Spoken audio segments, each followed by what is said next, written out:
এদিকে বলিমা সে গোবিন্দের বাসিতে দধি দুগ্ধ ঘৃত ঘরে বসরা সাজিয়ে সখীগণকে সঙ্গে নিয়ে তাদেরকে একটা বৃক্ষ তলে অপেক্ষা করতে বলে খোঁজা জটিলা ধারে রাখছে রাধারানীকে আনতে। কি বলছে গো?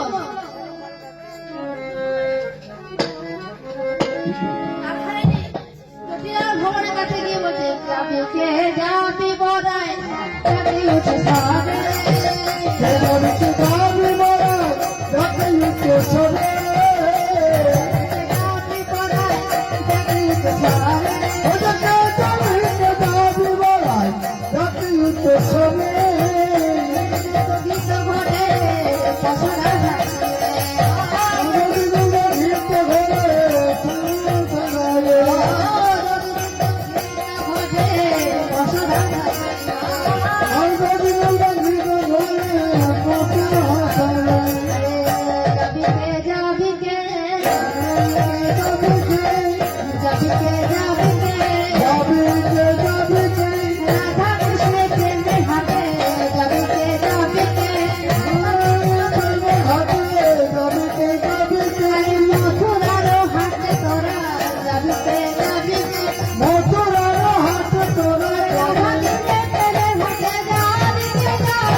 আগে কোথাও জায়গা পেলি না এই না দরজাটা খুলেছে বলে দেখলে বুড়িমা ও মা বুড়িমা তবে কি মনে করে জটিলা আজকে মথুরার হাটে না চল তোদের দুধ ঘিত ফল বিক্রি হচ্ছে রে চল চল। তুই কি বলিস রে? আমার তো বয়স হয়েছে আমি কি আর পারি রে মথুরার হাটে যেতে?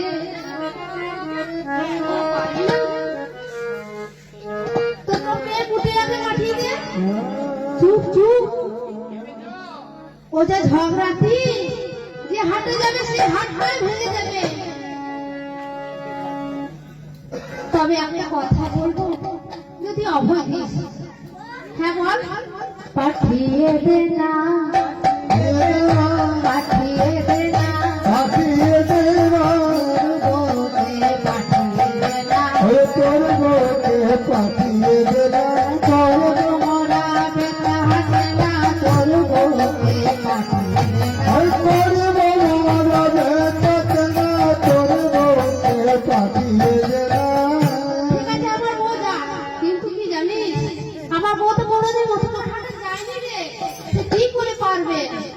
শিখিয়ে নেব শিখিয়ে নেব আমরা শিখিয়ে নেব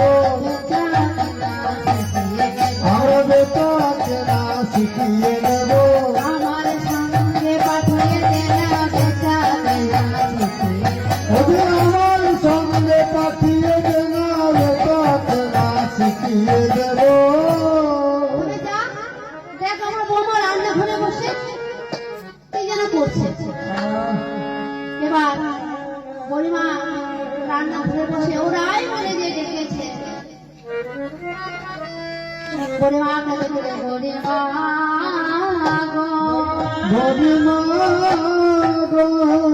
আমার কপাল পড়েছে যে কালার বাসে বাজে আমার ঘরে মরে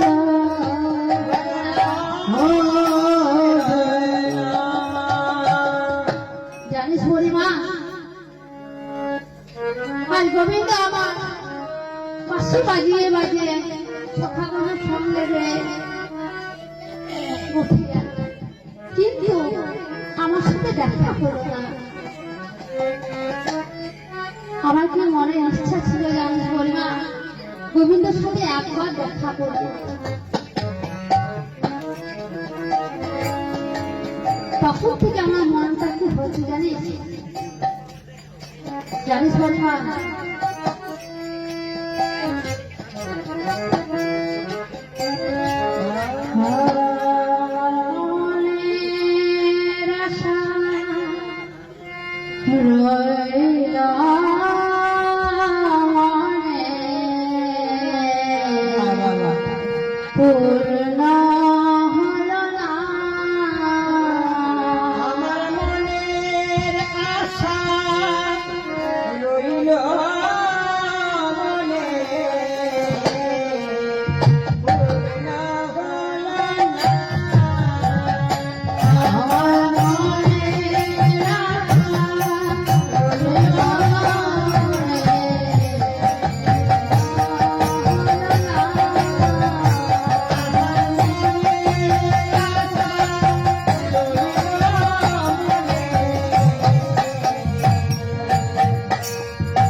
চুপ চুপ কাঁদিস না, আমি তো তোকে নিতে এসেছি। জানিস মহিমা, আমি কাউকে দোষ দিই না রে, সবই আমার ভাগ্যের দোষ, সবই আমার কর্মের দোষ। আমার কর্ম ভালো না, ঘরে বাইরে পাড়ার লোকে গঞ্জনা। আমার কর্ম ভালো না, বাইরে পাড়ার লোকে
আমি তো শাশুড়ির কাছে যাবার অনুমতি নিয়ে এসেছি। এদিকে পদ করতাম না, এক পাশে দাঁড়িয়ে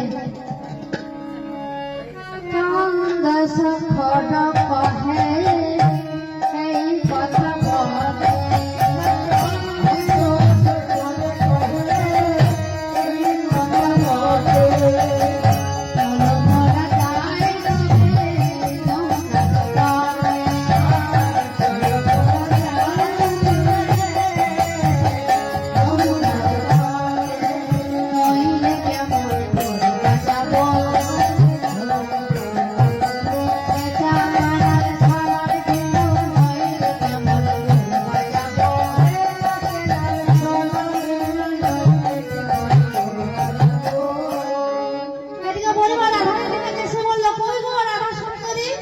পশরা সাজানো হলো।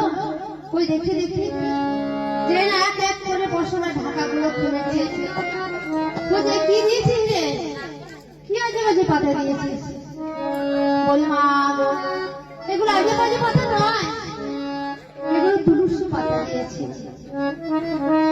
বলি মা গো, চাপা নব 36 ব্যঞ্জনা বিনা তুলসীর প্রভু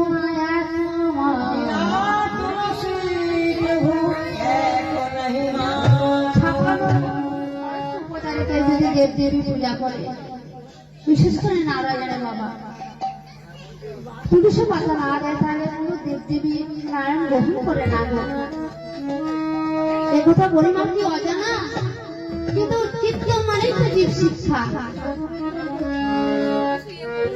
ও বলমা, তুই একটু দাঁড়া, আমি শাশুড়ি মাকে প্রণাম করে আসি আর যাবার অনুমতি। যেই না শাশুড়ি মাকে প্রণাম করেছে, ও বড়িমার সঙ্গে বেরিয়েছে মুঠোর হাতে, কিছুটা এগিয়ে গিয়েছে।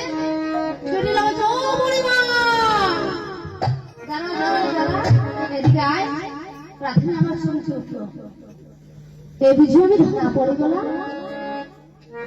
তবে কি আমার কবিতার সাথে দেখা হবে না? বড়িমা বললো, তো বৌমাকে সঙ্গে নিয়ে যাবো। না না, তুই আয়, এবার শোন বলিমা, তুই আমার বৌমাকে হাটে নিয়ে যাচ্ছিস, যা, তাতে কোনো আপত্তি নেই। একটা কথা মনে রাখি, হ্যাঁ শোন বলিমা, বারবার বলে দিচ্ছি, হাটে যাবি যা বড়াই মালা করে বলা যেন না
ভাবছে একবার যদি কৃষ্ণ নাম করে তো করুক, যা কৃষ্ণ নাম করে পারে কি কৃষ্ণ নাম করতে অভ্যেসে তো নেই। এবার বলিমা বলছে, হ্যাঁ রে, তুই কৃষ্ণ নাম করতে নিষেধ করছিস তাই না রে? জটিলা কানে আঙুল দিয়ে বলছি চুপ চুপ। কেন? নাম শুনে